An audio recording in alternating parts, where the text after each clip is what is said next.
भ्याम विना न पश्यन्ति सिद्धा स्वान्तस्थविषम् येनाक्षर समाम्नायमधिगम्य महेश्वरात् कृत्स्नं व्याकरणं प्रोक्तं तस्मै पाणिनये नमः। मान्याः विद्वांसः वरिष्ठाः प्रेयांसः नमो नमः गुरुजी। व्याकरणशास्त्रानुरागिणः भवतां समेषां वर्तते स्वागतम्। अद्य पुनः स एव नमो नमः गुरुजी। विषयः यः पूर्वम् अस्माभिः वर्णितः भो भगो अगो अपूर्वस्य योषि इत्यस्मिन् सूत्रे भो पूर्वकस्य अपि उदाहरणम् अस्माभिः ज्ञातं। भो अच्युत भो यच्युत इति द्वैविध्यं तस्य स्वरूपम् अस्माभिः अवगतम्। अस्मिन्नेव प्रसंगे अत्र यलोप प्रसंगः भो अच्युत भो यच्युत इत्यत्र ओटोगार्ग्यस्य इत्यनेन सूत्रेण यलोपः नित्यः भवति, तथापि रूपद्वयं संजातम् इति महती विशेषता खलु अत्र वर्तते। यलोप विधायकम् ओटोगार्ग्यस्य इति सूत्रं यद्यपि नित्यमेव यलोपं विदधाति, तथाप्यत्र भो अच्युत भो यच्युत इत्येवं रूपद्वयं संजातं भवति। एतत् विलक्षणम् अत्र वर्तते। यत्र अत्र भवद्भिः अवश्यमेव एतत् दृष्टं स्यात् यद् लोपविधायकं सूत्रं यलोपविधायकं सूत्रम् ओटोगार्ग्यस्य इति सूत्रं नित्यमेव यलोपं शास्ति, तथापि अत्र रूपद्वयं। यतोहि अत्र अलघु प्रयत्नतरस्य यस्य लोपः अनेन सूत्रेण क्रियते। व्योर्लघु प्रयत्नतर साकटायनस्य इत्यनेन सूत्रेण यकारस्य स्थाने यदा लघु प्रयत्नतरः यकारादेशः भवति तदा तु लोपो न भवति। अज्जीनं परेण संयोज्यम् इत्येवं रीत्या भो यच्युत यकारे एव अच्युतः अकारस्य अच्युतस्य यः अकारः वर्तते तस्य संयोजनं कृत्वा यकार विशिष्टं भो यच्युत इति प्रयोगः। और यदा च लघु प्रयत्नतरः आदेशः न भवति तदा सामान्य यकारः यः वर्तते तस्य यकारस्य ओटोगार्ग्यस्य इत्यनेन लोपः क्रियते। तं लोपं च विधाय अत्र भो अच्युत इति रूपं द्वितीयं रूपं संजातं भवति। भो अच्युत इत्यत्र पुनः एङः पदान्तादिति इति सूत्रं न प्रवर्तते। यच्चोयवायावः इति सूत्रं प्रवाद्य एङः पदान्तादिति इति सूत्रं न ध्वनि प्रवर्तते। सम्यक् न आयाति महोदय। ओहो हो, सम्यक् आयाति गुरुजी, सम्यक् आयाति। अस्तु अस्तु, आगमिष्यति। हाँ हाँ, इदानीम् एवमेव मध्ये यदा कदाचित् ध्वनिकर्तनं भवेत् तदा अवश्यमेव अयं जनः सूचनीयः भवद्भिः। अस्तु, इदानीं पाठं विचारयामः। तत्र चर्चा इयमस्ति यद् व्योर्लघुप्रत्यन्तरः साकटायनस्य इति सूत्रेण यदा लघुप्रत्यन्तरः आदेशः यकारः न भवति तदानीं स्वाभाविकः यः यकारः वर्तते तस्य स्वाभाविकस्य यकारस्य ओटोगार्ग्यस्य इत्यनेन सूत्रेण यदा लोपः क्रियते तदा भो अच्युत इत्यस्यां दशायां यलोपानन्तरं भो अग्रे अच्युतः इत्यस्यां दशायां यचोयवायावः इत्यनेन सूत्रेण अत्र ओकारस्य अवादेशः प्राप्नोति। तं च प्रवाद्य एङः पदान्तादति इत्यनेन सूत्रेण पुनः पूर्वरूप एकादेशः अत्र प्राप्नोति, परन्तु सः पूर्वरूपः एकादेशः अत्र न भवति। यतोहि पूर्वत्र सिद्धं सूत्रं वर्तते सपादसप्ताध्याय्यां त्रिपाद्यसिद्धा तथा सपादसप्ताध्यायीं प्रति त्रिपाद्य सिद्धा इति कृत्वा यदा एनः पदान्तादति इत्यनेन सूत्रेण अत्र पूर्वरूपं कर्तुम् आगम्यते तस्मिन्नेव समये ओत्तोगार्ग्यस्य इत्यनेन सूत्रेण यो हि यलोपः कृतः सः असिद्धः भवति। अतः ओकारात् परे अकारः न प्राप्नोति अपितु मध्ये यलो यकारः व्यवहितः भवति। तस्मात् कारणात् एन पदान्तादति इत्यनेन सूत्रेण पुनः अत्र पूर्वरूप एकादेशः न क्रियते। अतः भो अच्युतः इति एकं रूपं, भो यच्युतः इति द्वितीयं रूपम् इति पर्यन्तम् एतत् पर्यन्तम् अस्माभिः गते दिवसे व्याख्यातम्। भवद्भिश्च तत्र रिकॉर्डिंग मध्ये श्रुतं स्यात्, परन्तु इतो अनन्तरम् इदानीं विचारयामः। अत्रैव पदान्तस्य किं तर्हि तोयम् ओत्तोगार्ग्यस्य इत्यनेन सूत्रेण यः यलोपः विधीयते सः पदान्ते स्थितः यदा भवति तदैव भवति। यदि अत्र पदान्तस्य यलोप इति विशेषणं न दीयते, स्वाभाविकम् एव यलोपं क्रियते, यलोपः क्रियते, स्वाभाविकः एव यलोपः क्रियते, तदा अपदान्तस्यापि यलोपः भविष्यति। यथा तोयम्, तोयम् इत्यत्र तो तकारोत्तरवर्ती ओकारः वर्तते, ततः परं यकारः अस्ति, परन्तु सः यकारः पदान्तस्थितः नास्ति, पदान्ते नास्ति। अतः अपदान्तस्यापि यकारस्य लोपो न भवेत्। एतदर्थम् ओत्तोगार्ग्यस्य इत्यस्मिन् सूत्रे पदान्तस्येति पदं देयम्। अर्थात् तत्र पदस्य यो हि अधिकारः वर्तते सः अधिकारः यथावत् रक्षणीयः इति तस्य तात्पर्यम्। इदानीं पुनः अत्र विचार्यते यलोप प्रसंगः खलु वर्तते। यलोप प्रसंगात्, यलोप प्रकरणात् अत्र एकम् अपरमपि सूत्रं ग्रन्थकारः अत्र आनयति। ऊञ्च पदे इति एकं सूत्रं वर्तते। एतदपि सूत्रं यलोपं शास्ति। अतः यलोप प्रकरणं वर्तते, अतः तत् प्रकरणवशात् अत्र एकम् अपरमपि सूत्रम् अत्र आनयति। वस्तुतः अत्र अस्य प्रसंगः नास्ति। भो भगो अभो अपूर्वस्य योसि इति सूत्रस्य प्रसंगः वर्तते।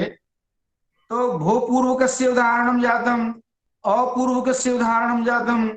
इदानीम् अत्र भगो पूर्वकस्य अघो पूर्वकस्य उदाहरणम् अवशिष्यते। तदुदाहरणम् अत्र दातव्यं ग्रन्थकृता, परन्तु ग्रन्थकृता अत्र तदुदाहरणम् अदत्त्वा अत्र यलोप प्रसंगात् अत्र यलोपस्य एकम् अपरमपि उदाहरणं प्रकरणवशात् प्रस्तौति ग्रन्थकारः। अथ च अष्टाध्यायी क्रमः वर्तते यलोपस्य।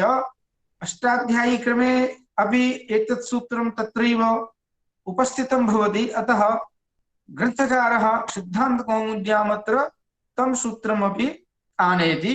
यतोहि अष्टाध्यायी क्रमः अपि आदरणीयः वर्तते, अतः ऊञ्च पदे इति सूत्रम् अत्र उपस्थापयति। गुरुजी, अत्र ऊञ्च पदे इत्यस्मिन् सूत्रे पदस्याधिकारः सत्यपि कथं पदे इति विचारणीयम्। हाँ हाँ हाँ, सत्यं सत्यं, हाँ अवश्यम् अवश्यम्। अस्मिन् विषये अस्माभिः उच्यते। पूर्वम् ऊञ् इति एकं पदं सप्तम् एकवचनान्तं, च इति अव्ययपदं द्वितीयं पदं वर्तते, पदे इति तृतीयं पदं वर्तते। अत्र पदस्य इति सूत्रस्य अधिकारः समायाति। अथ च अपूर्वस्य इति पदस्य अपि अनुवृत्तिः अत्र आयाति। व्योर लघुप्रत्ययः साकटायनस्य इत्यस्मात् सूत्रात् व्योः इति पदस्य अनुवृत्तिरायाति। लोपः साकल्यस्य इति सूत्रात् अत्र लोपः इति पदम् अनुवर्तते।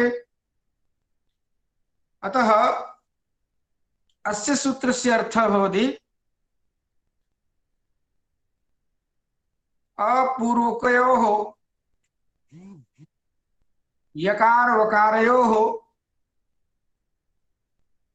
यद्वा यकारांत वकारांत पदयोः इत्येवं रीत्या अत्र अर्थः भवेत्। यतो हि विशेष्ये तदन्तविधिर्न भवति, विशेषणे तदन्तविधिर्भवति। विशेषणं पदं व्योः इति पदं वर्तते। अतः व्यान्त पदयोः अर्थात वान्त यान्त पदयोः इत्येवं रीत्या अत्र अर्थः भविष्यति। अस्य एव अर्थस्य फलितार्थम् आश्रित्य अत्र ग्रन्थकारः पदान्तयोर् यवयोर्लोपः इत्येवं रीत्या वर्णयति। वस्तुतः अत्र अर्थः भवति अपूर्वकयोः वान्त यान्त पदयोः लोपः स्यात् उञि परे। अत्र पदे इति पदस्य नास्ति सम्बन्धः। उञि च पदे इति सूत्रे यत् पदे इति सप्तम् एकं पदं वर्तते तस्य अत्र सम्बन्धः कदा भवति? उञि पदे परे। वस्तुतः उञि परे उञि सप्तमन्त पदे भी सप्तमन्त। आमाम्। अतः उञि पदे परे इति कश्चिदर्थः अत्र निस्सरति। अत्र आहत्य अत्र ग्रन्थकारः तस्य फलितार्थं ग्रन्थे वृत्तौ लिखति अवर्णपूर्वयोः पदान्तयोः यवयोर्लोपः उञि परे। उञि पदे परे इति न लिखति, उञि परे। अत्र उञि इति स्वयं पदम् एव अस्ति। वस्तुतः चादौ उञि इति निपातः पठ्यते। अतः निपातः उञि स्वयमेव पदं वर्तते। तर्हि उञि पदे परे इति किमर्थम्? अत्र व्याख्याकारः वदन्ति यद् पदे इति पदस्य अनुवृत्तिः उत्तरार्थे उत्तरार्थं वर्तते। उत्तरेषु सूत्रेषु पदे इति पदस्य अनुवृत्तिर्भवेत्। अतः ग्रन्थकारः स्वयमेव वृत्तौ पदे इति पदं न लिखति, केवलम् एवमेव लिखति यद् अवर्णपूर्वयोः पदान्तयोः यवयोर्लोपः उञि परे। तत्र पदे इति पदं सूत्रस्थं वृत्तौ वृत्तिकारः अत्र न लिखति इति वयम् अस्य विषये चर्चाम् अग्रे करिष्यामः। परन्तु अत्र यलोपविधायकम् एतत् सूत्रं वर्तते इति अस्माभिः ज्ञातम्। यलोपस्य प्रकरणं वर्तते, अतः एतदपि सूत्रं यलोपं शास्ति। अतः अस्य उदाहरणम् अस्ति स उ एकाग्निः। छान्दसः प्रयोगः अत्र अयं वर्तते। सस् उ एकाग्निः इति कश्चित् सन्धिविच्छेदः। सस् अग्रे उ अग्रे अग्निः रीत्या अत्र अस्माभिः सन्धिविच्छेदो विधेयः। सस् इत्यत्र यो हि सकारः वर्तते तस्य सकारस्य स्थाने सजसोरुत्तिनेन रुत्वे कृते रुत्वस्य च स्थाने यकारादेशः भो भगो अघो अपूर्वस्य योसि असि परे असि असि परे अस्ति। अतः सकारस्य स्थाने यकारादेशे कृते स य उ एकाग्निः इत्येवं रीत्या अत्र यकारस्य लोपः कथं भवति? अत्र लोपसाकल्यस्य इत्यनेन यदि यकारलोपः क्रियते तर्हि तत्सूत्रं विकल्पेन यलोपं शास्ति। अतः रूपद्वयं न भवेत्। एतदर्थम् अत्र मुनिना पाणिनिना सूत्रमेतत् विरचितं यद् उञि परे अर्थात उञि पदे परे नित्यमेव यलोपः भवेत्। एक एव प्रयोगः भवेत्, प्रयोगद्वयं न स्यात्। अतः अत्र सूत्रस्य उपयोगिता उपादेयता अस्माभिः ज्ञायते। अत्र अनेन सूत्रेण अपूर्वकस्य यान्त पदस्य यान्ते स्थितस्य यस्य लोपः अनेन सूत्रेण क्रियते उञ पदं परे वर्तते, अतः सूत्रमेतत् अस्मिन् प्रयोगे संघटते, संघटितं जातम् एतत् सूत्रम्, अतः अस्य सूत्रस्य अर्थः उदाहरणं च अस्माभिः अत्र अवगतम्। इदानीं यो हि प्रश्नः वर्तते भट्टाचार्य महोदयानां, यत् पदे इति किम्, अत्र पदस्य यो यधिकारः तस्य अन्वयस्तु तत्र जातः, व्योः इति पदस्य अनुवृत्तिरायातैः व्यान्त पदयोः इत्येवं रीत्या तत्र विशेष्य विशेषण भावम् आदाय तत्र पदस्य अन्वयः तत्र जातः। परन्तु सूत्रेऽस्मिन् पदे इति पदस्य किं प्रयोजनं, किमर्थम् अत्र पदे इति पदं प्रयुज्यते? उञ् इति स्वयमेव पदं वर्तते, चादिषु निपातेषु उञ् इति निपातं पदं स्वयमेव आयाति, उञ् इति स्वयमेव पदं वर्तते एव। पुनः किमर्थम् उञः पदत्वेन विशिष्यते? अत्र उञ् पदं भवेत्, तस्य पदसंज्ञा अवश्यमेव भवेत् इति किमर्थं पदे इति अत्र सूत्रेऽस्मिन् मुनिना पदे इति सप्तम्यन्तस्य पदस्य प्रयोगः इति मनसि कश्चित् प्रश्नः उद्भाव्यते अस्माभिः। ग्रन्थकारोऽपि अत्र पदकृत्यं करोति, सः पृच्छति यत् किमर्थं पदे इति किम्? तदा प्रत्युदाहरणं तेन कृता स्वयमेव दत्तं तन्त्रयुतम् इति एकं प्रत्युदाहरणं ग्रन्थकारः अत्र आनयति। पदे इति पदस्य सार्थकतायै तन्त्रयुतम् इत्यत्र का स्थितिः वर्तते? तर्हि तन्त्रयुतम् इत्यस्य सन्धिविच्छेदः क्रियते तदा तन्त्रे अग्रे उतम् इत्यत्र व्ययः तन्तुसन्ताने इति एकः धातुः वर्तते, तस्मात् त प्रत्ययानन्तरं त प्रत्यये कृते सति वकारस्य वचिष्वपि इत्यनेन सम्प्रसारणे कृते सति उतम् इति कश्चित् प्रयोगः निष्पद्यते। तन्त्रे अग्रे उतम्। इदानीं पश्यन्तु, अत्र एतवायावः इत्यनेन सूत्रेण आदेशे कृते तन्त्रय अग्रे उतम् इति काचित् स्वरूपस्थितिः समर्थमायति। तो तन्त्रय इति पदान्तं वर्तते, अपूर्वकं वर्तते, यकारः अत्र अपूर्वकः वर्तते, तत्र उञ्च पदे इति सूत्रम् अत्र यलोपं कर्तुम् आयाति,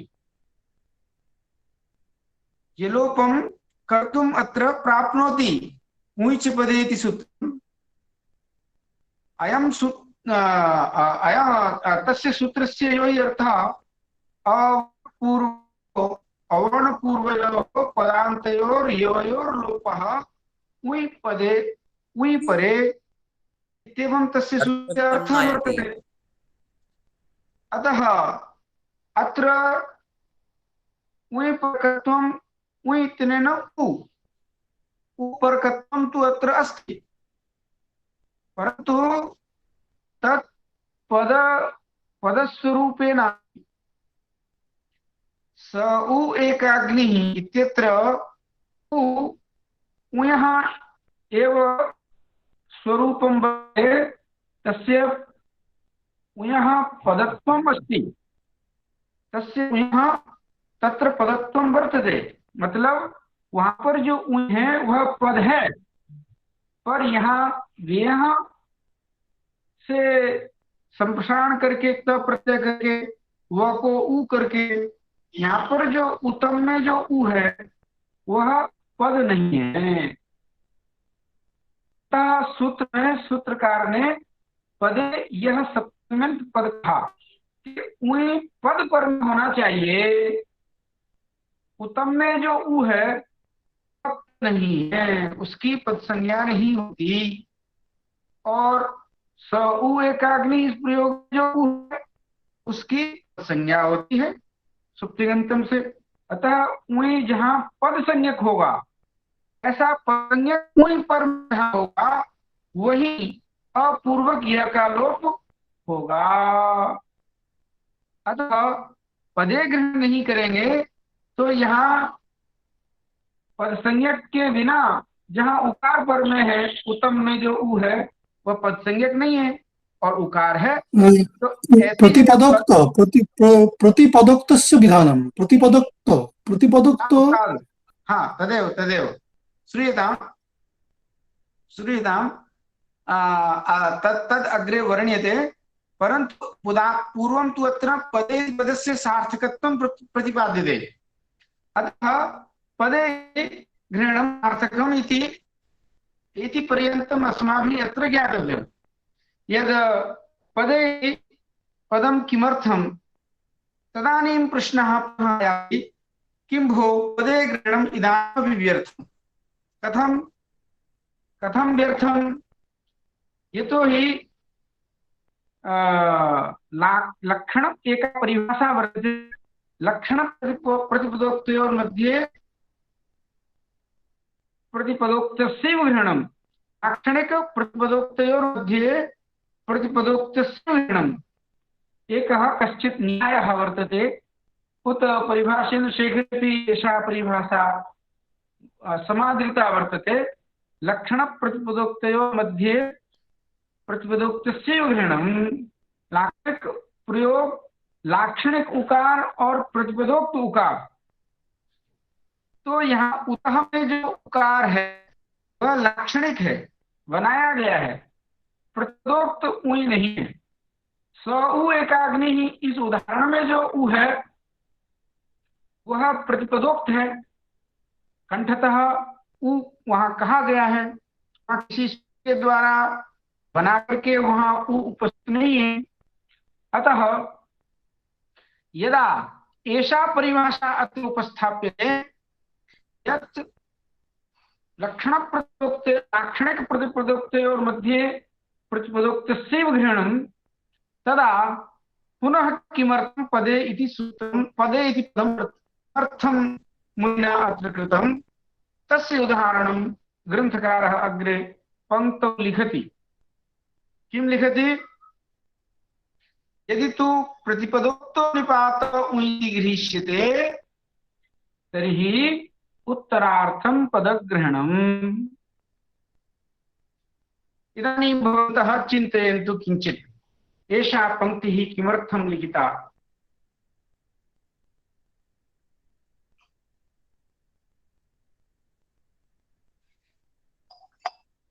अत्र विचारो विधेयः। अस्मिन् सूत्रे पदे ग्रहणम् आवश्यकम्, किन्तु लक्षण प्रतिपदोक्तयोः लाक्षण प्रतिपदोक्तयोर्मध्ये प्रतिपदोक्तस्य ग्रहणम् इति परिभाषया ये एवम् उच्यते यत् प्रतिपदोक्तो निपात अत्र उइ इति गृह्यते, तदा पदे इति पदस्य नास्ति आवश्यकता। अस्मिन् सूत्रे नास्ति आवश्यकता, किन्तु उत्तरेषु सूत्रेषु पदे इति पदम् अनुवर्तते। तदर्थम् अत्र पदे ग्रहणं कृतम्। तर्हि उत्तरे सूत्रे कस्मिन् सूत्रे पदे इति पदम् अनुवर्तते? तर्हि तत्सूत्रम् अस्माभिः पूर्वमेव उक्तं, नमो ह्रस्वाचि गुण नित्यम्। नमो ह्रस्वाचि गुण नित्यम्।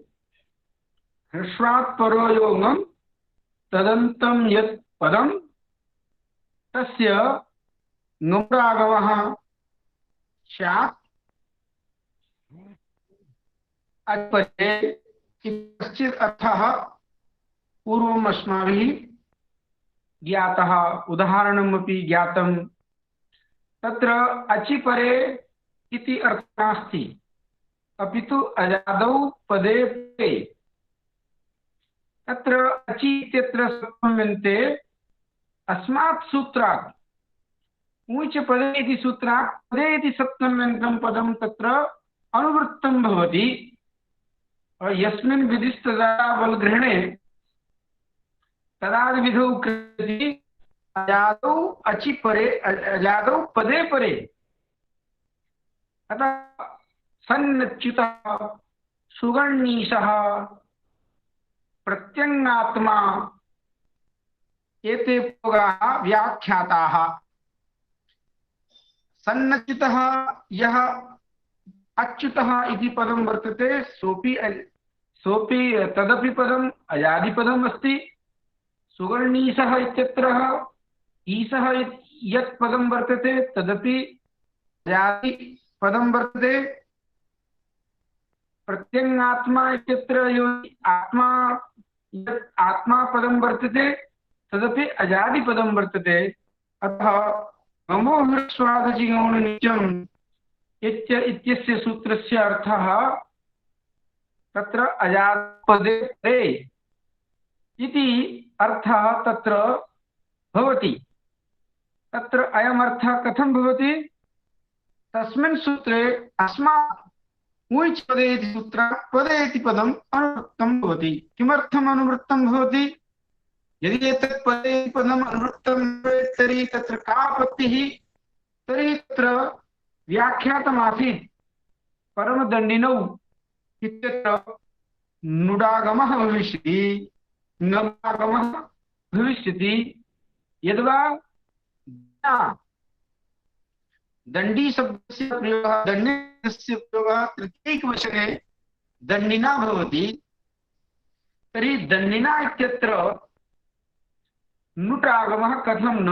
नमो ह्रस्वादचिगौणेन दण्डिन अग्रे आ ह्रस्वात् परो योगम तदन्तं यत् पद संज्ञा स्वादिष्ट सर्वनावस्थान से हो जाएगी, तो पद संज्ञा भी हो जाएगी और अच परे है तो दण्डिना में नुट का आगम होना चाहिए, पर वहां नुट का आगम नहीं होता। क्यों? क्यों? वहां तृतीया का एकवचन आ पर में है, वह पद नहीं है। वह सूत्र का अर्थ कर दिया अजादि पद परे रहते नमुट का आगम हो, तो आ जो है वो तो है। अतः दण्डिना में कहीं नमुट का आगम हो जाए, इसलिए मोह स्वादचिगम नित्यम सूत्र का अर्थ करना पड़ता है कि अजादि प्रत्यय पर रहते ह्रस्वात् परो योगम तदन्तं पदम तस्मात् परस्य अजादेः तस्य नुमुडागमः। उससे परे अजादि पद होगा, अजादि पद को नमुट का आगम होगा, न कि अच को नमुट का आगम होगा। अच को नमुट का आगम होगा ये ऐसा अर्थ करेंगे तो दण्डिना में या परम दण्डिनऊ में अंतर्वर्तनी विभक्ति मान करके वहां कहीं नमुट का आगम न हो जाए। अतः वहां पदे पद की अनुवृत्ति जाती है। ये बात हमें समझ लेनी चाहिए। ये बात हमने चर्चा वहां की थी, नित्यम जो सूत्र बताया था, तब हमने ये बात कही थी कि यहाँ उन पदे की अनुवृत्ति आती है तब जाकर के वह षट पदात्मकम सूत्रम भवति। है तो वो पंच पदात्मक सूत्र, परंतु अनुवृत्ति यहाँ से पहुंच जाती है तब उसका अर्थ हो जाता है, तो वो षट पदात्मक सूत्र बन जाता है। ये चर्चा हमने की थी। तो यहाँ पर हमने ज्यादा व्याख्या न करके अपना जो मूल ग्रंथ है वो हमने समझ लिया। अब हम आगे चलते हैं। आप मेरी आवाज सुन रहे हैं विमलेश जी? आता है, आता है, आता है हाँ गुरुजी, आता है, आता हाँ, ठीक है ठीक है, क्योंकि संबंध बना रहना चाहिए। अच्छा, अब हम आगे बढ़ते हैं। अब हमारा सूत्र रहा है वही भो भगो अघो पूर्वस्य योषी। इस सूत्र में भगो पूर्वक और अघो पूर्वक जो उसका लोप होता है अस्पर रहते, इसका उदाहरण अभी तक नहीं आया था, तो वह उदाहरण अब आएगा। है। गुरुजी, हाँ इधर भी मान लीजिए जो भोस है ना, भो है ना, तो विभो क्यों नहीं, ये भी चर्चा करेंगे, करना है। विभो। हाँ, ठीक है हाँ, ठीक ठीक है। है ठीक है ठीक है। तो अब हम इस हलि सर्वेशम सूत्र का प्रसंग बतला रहे थे कि हलि सर्वेशम सूत्र क्यों ला रखा गया है, ग्रंथकार ने क्यों रखा, इसका अवतरण बता रहे थे। इसका अवतरण ये है कि हमारे यहाँ भो भगो अघो पूर्वस्य योषी सूत्र से चर्चा चली आ रही है।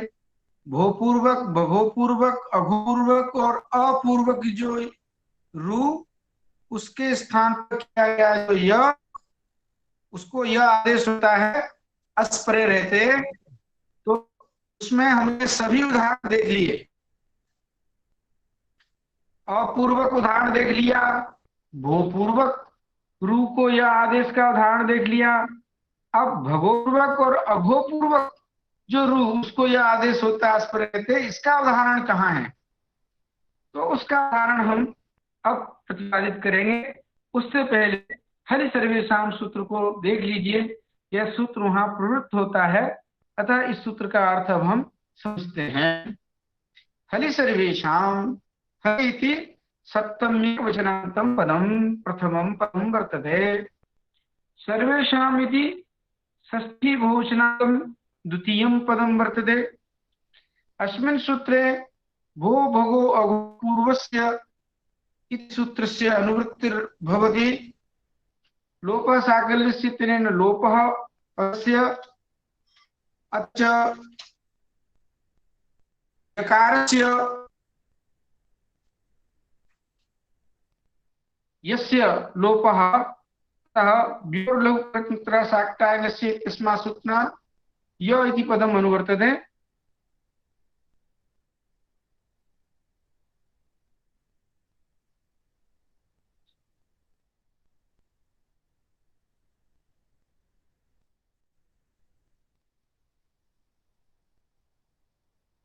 हाँ,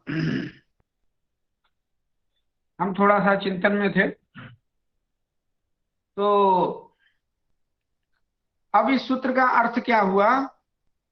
भो भगो अहो अपूर्वस्य लघु लघुच्चारणस्य यस्य लोपः हलि परे सर्वे मतेन, अर्थात नित्यम नित्यम ये लोपम कर्तुम सूत्र में आवश्यकम।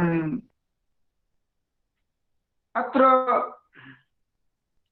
अस्माभिः अस्य सूत्रस्य अर्थः सम्यक् रूपेण ज्ञातः। इदानीम् उदाहरणं प्रस्तूयते। तर्हि अत्रापि ग्रन्थकारः भोपूर्वकस्य उदाहरणम् अत्र प्रस्तौति पूर्वं। भो देवाः, भो लक्ष्मी, भो विद्युद्वृन्दो इति उदाहरणत्रयम् अत्र ग्रन्थकारेण दत्तम्। अस्य सिद्धिरस्माभिः ज्ञाता यत् भो देवाः अत्र हलिपरे वर्तते, भो लक्ष्मी अत्रापि हलिपरे वर्तते, भो विद्युद्वृन्द अत्रापि हलिपरे वर्तते। अतः पूर्वकस्य यो हि रु वर्तते, तस्य रु इत्यस्य स्थाने यकारादेशः भोगो पूर्वस्य योषि इत्यनेन सूत्रेण तस्य च यकारस्य अनेन हरि सर्वेषाम् इति सूत्रेण लोपः भवति।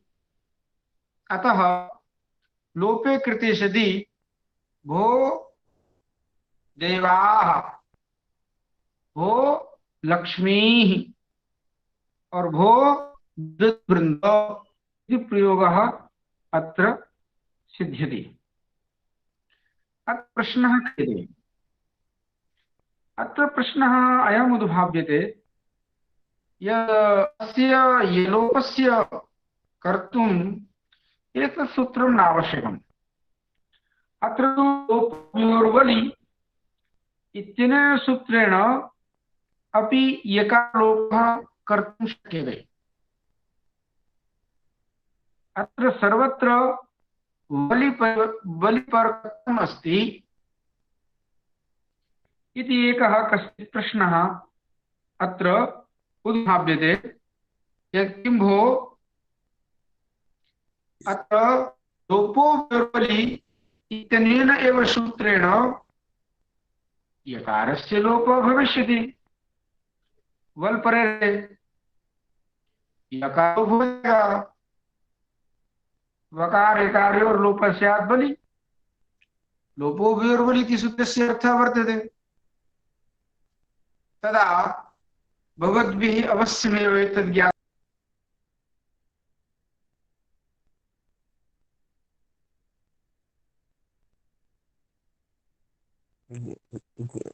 गुरुजी कहाँ चले गए? अच्छा, आज भी ऐसा होगा? प्रणाम गुरुजी। कुछ तो दिखाई नहीं देता है।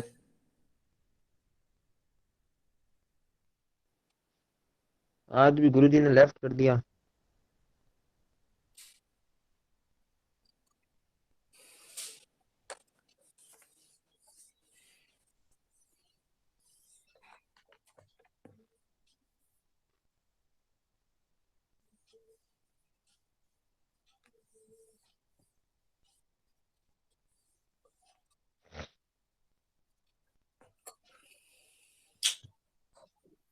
गुरुजी कुछ तो दिखाई नहीं देता है, सुनाई भी नहीं देता है, दिखाई भी नहीं देता है। नेट का प्रॉब्लम है गुरुजी, नेट का। मैं वही तो मैं नेट बता का। रहा हूँ, आज भी ऐसा होगा। हाँ गत शायद हो दिवस से तो ऐसा सकता हुआ। है। हाँ, आज भी। अच्छा, गद्दी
बाकी के विद्यार्थी सब चले गए।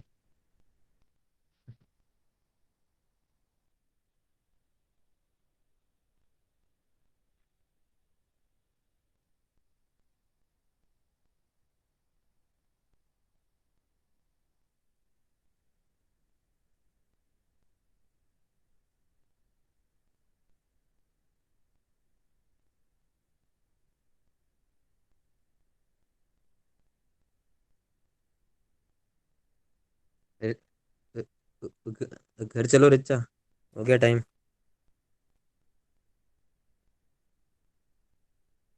रिचा कुछ तो दिखाई नहीं देता, आज होगा नहीं क्या? पता नहीं गुरुजी क्या हो गया, आज तो सारे बच्चे भी नहीं है कोई। हाँ, किसी को भी नहीं दिखाई मम्मी देता है। सब चले। हम्म।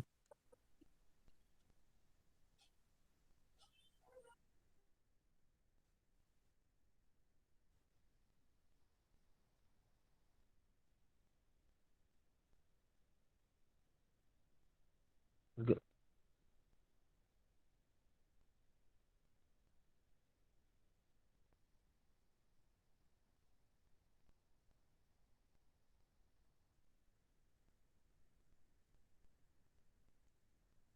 हेलो रिचा।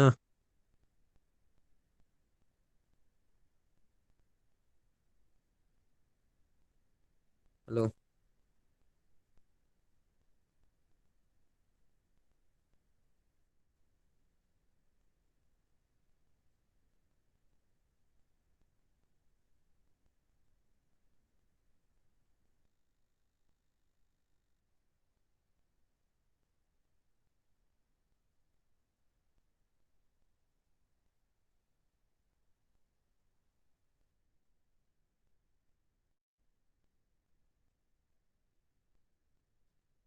तो मेरी आवाज सुनाई दे रही है? हाँ। हाँ हाँ,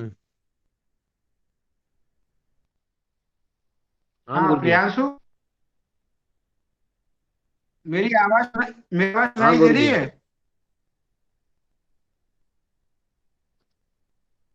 ठीक है।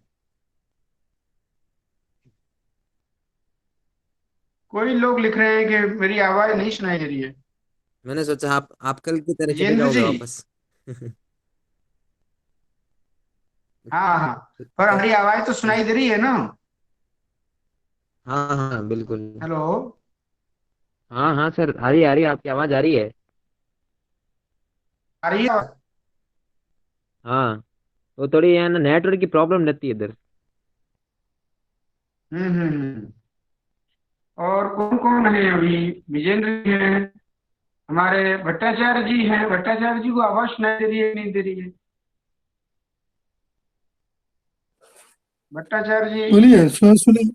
हाँ, हाँ मैं ही हूँ। हाँ, बोलिए बोलिए जी। हाँ हाँ, ठीक है, ओके। तो हमने व्योरबली सूत्र को की स्थिति को हटा करके हलिशर्वेशाम सूत्र की स्थिति को ला करके हमने ये बात कह दी थी कि हलिशर्वेशाम सूत्र की आवश्यकता है, व्योरबली सूत्र से नहीं चला पाएंगे। तो ये भो नमस्ते और भो लक्ष्मी भो विद्युत वृंद भगो नमस्ते भो याही, ये सारे भगो पूर्वक के जो रू है, रू के स्थान पर जो यह आदेश हो जाता है उसी का लोप हरि सर्वेशाम से हो जाता है। तो ये दोनों उदाहरण यहाँ पर आते हैं। भो भगो देवा भगो नमस्ते और अघो याही, ये उदाहरण मूल में जो ग्रंथकार ने लिखे हैं। और आगे उदाहरण है देवा नम्या, देवा यंति। यहाँ सब जगह हरि सर्वेशाम सूत्र से यह का लोप नित्य हो जाता है। यद्यपि यहाँ लोपस आकल्य सूत्र के द्वारा विकल्प से यह लोप प्राप्त है, परंतु वैकल्पिक रूप अभी नहीं है। नित्य ही यह का लोप अस्परे है, तो भले ही अस की जगह पर हल परे हो, पर उन्होंने ऐसा उदाहरण देना चाहिए कि जो अस प्रत्याहार में ना आने वाला हल हो। ये जो भी उदाहरण दिए इन्होंने वो सब अस प्रत्याहार में आने वाले हैं। अस भी हल है, तो हली से सूत्र प्रवृत्त तो होगा, परंतु यहाँ पर उपसागरस्य के द्वारा भी यह का लोप कर सकते थे, पर वह विकल्प था। अतः नित्य लोप करना है, इसलिए हरि सर्वेशाम सूत्र की उपयोगिता, उपादेयता स्पष्ट रूप से सिद्ध होती है। और अब उदाहरण प्रत्युदाहरण कहते हैं कि हलि की यहाँ पर तो हलिकिम, ये जो पर रहते हो देते हो तो कहा देवाई है देवाई, वही पहले वाला उदाहरण आज पर में है, हल पर में नहीं है। तो यहाँ पर भी ये लोप होने लगेगा, ये हल नहीं तो देवाई दो प्रयोग नहीं बनेंगे, इसलिए हल ग्रहण किया गया है। तो कहने का मतलब ये हुआ कि हलि सूत्र भी हमने सोदाहरण सप्रत्युदाहरण समझ लिया, प्रत्युदाहरण सहित उदाहरण सहित अर्थ ज्ञान पूर्वक हरि सर्वेशान सूत्र का अर्थ भी हमने यहाँ समझ लिया। फिर कोई नेटवर्क की समस्या आ रही है क्या? आवाज आ रही है? गुरुजी इधर भी पदे का अनुवृत्ति होगा, नहीं नहीं, हलि सर्वेशा इधर होगा नहीं, क्योंकि ठीक जब जो ठीक पर वाला सूत्र है ना, वही वही जो पदे उसके ठीक पर सूत्र ये है, तो इसमें कि पदे हाँ का आएगा नहीं। नहीं, यहाँ पद की अनुवृत्ति का कोई अर्थ रह नहीं जाता, क्योंकि भो भगो अघो अपूर्वक जो भी होगा वह पद ही होगा। सर आपकी आवाज कट रही है गुरु सर, आपकी वॉइस कट हाँ, रही है मेरे वापस। देने मुझे ये होली जो है ना, होली कैसा होली होगा ना, पदे माने अपद हल हल होगा तो होगा नहीं, ऐसे कुछ की। ऐसा अभी कोई उदाहरण मिला नहीं हमको। अच्छा अच्छा। हाँ, अतः पदस्य की अनुवृत्ति का, यद्यपि पदस्य की अनुवृत्ति तो आगे तक जाएगी, उसमें भी आए तो पदार्थ जो यह यथार्थ, यदि पद की अनुवृत्ति यहाँ आती तो जरूर ग्रंथकार ऐसा करते, और ग्रंथकार ने स्पष्ट कह दिया भो भगो अगो अपूर्वक होगा, वही यह का लोप होगा अल्प रहते, चाहे वह लघु उच्चारण हो चाहे अलघु उच्चारण हो, लघु प्रयत्न वाला हो चाहे अलघु प्रयत्न वाला हो, किसी भी प्रकार का यह मिल जाए उस यह का लोप हो जाता है, हल परे रहते। अब आपकी बात है कि यहाँ पदस्य का अधिकार है कि नहीं, तो पदस्य की अनुवृत्ति तो उत्तर सूत्रों तक जारी है, अतः पदस्य का अधिकार तो है। और यही बात इसकी कि यहाँ पदस्य को जोड़े या न जोड़े, तो भोग जो होगा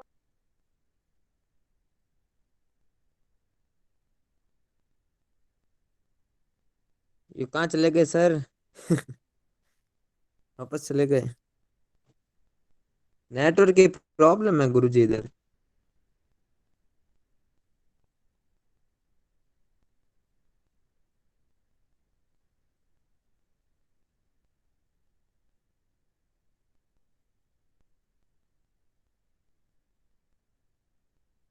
परमेश जी गुरुजी